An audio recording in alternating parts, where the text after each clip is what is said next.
Before we get started, make sure to subscribe to my channel for more real-life stories like this. Her suitcase was already by the door when I walked in, a bright turquoise one, the same she always chose for vacations.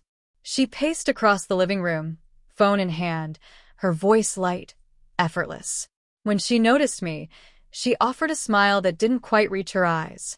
"Hey, babe," she said, sliding the phone into her pocket. "Just wrapping up packing." I glanced at the suitcase, then back at her, sensing something off. Her smile wavered for a moment before she stammered. "Didn't I tell you? Girls' trip. Hawaii just for a week?" Me and the office girls needed some time to relax. No mention of this had ever come up before.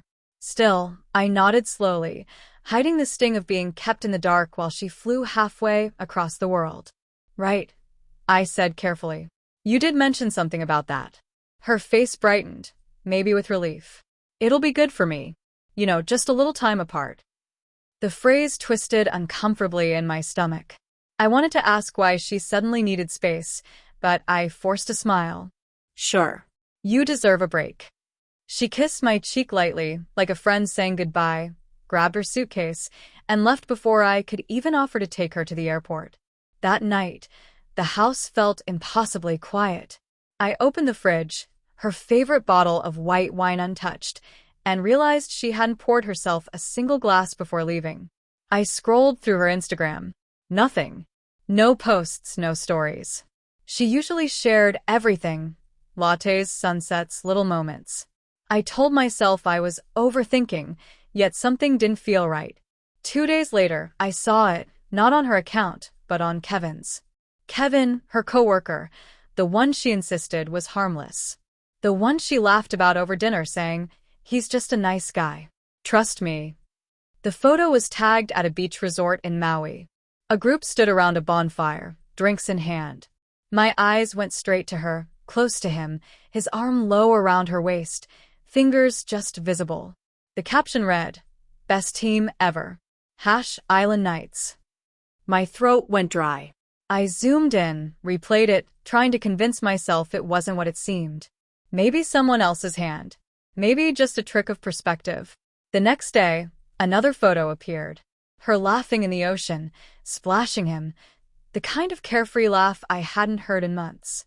That's when something inside me broke. That night, the house silent and heavy again, I sat on the edge of our bed, phone glowing in my hands. I hesitated, then typed, "Hope you're enjoying the island with Kevin." No emojis. No explanation. Just that. 3 dots appeared briefly, then vanished. Moments later, my phone rang. Her name flashed. I let it ring once, then answered. "What are you talking about?" Her voice trembled, sharp. Music, laughter, and waves cut in and out in the background. "You heard me," I said quietly. "Kevin. The one you called just a friend. The guy who somehow ended up on your girl's trip." "Wait, listen. It's not." I laughed bitterly. "Not what it looks like. Rachel, I've seen the photos. You didn't even hide it." She went silent. Uneven breathing was all I heard. "Who sent you that?" she finally whispered. "Does it matter?" I said. "You lied." "I didn't," she said, voice cracking. "I didn't mean to, it just happened. They invited him last minute." I could hear her crying. Maybe she wanted me to. I didn't care. "Save it. Enjoy the rest of your trip," I said, calm but shaking. "Tell Kevin I said hi." Then I hung up. 5 minutes later, a text buzzed in. "I'm coming home." I stared at it, the words blurry through the sting in my eyes. When she arrived the next evening, she looked exhausted, sunburned, swollen. Dropping her bags by the door, she said nothing. The silence between us was heavy, charged with everything unsaid. "You flew back fast," I said finally. Her lips quivered. "I couldn't stay there. Not after I found out." I cut her off as she swallowed hard, trying to speak. Don't try to explain." She stepped closer, voice breaking. "Please listen to me. I made a mistake." "Didn't what?" I snapped. "Didn't sleep with him? Didn't fall for him? Because from where I'm standing, it looks like you already left me the second you boarded that plane." her eyes filled with tears. I didn't fall for him. I just felt seen for a while. You've been so distant, so cold.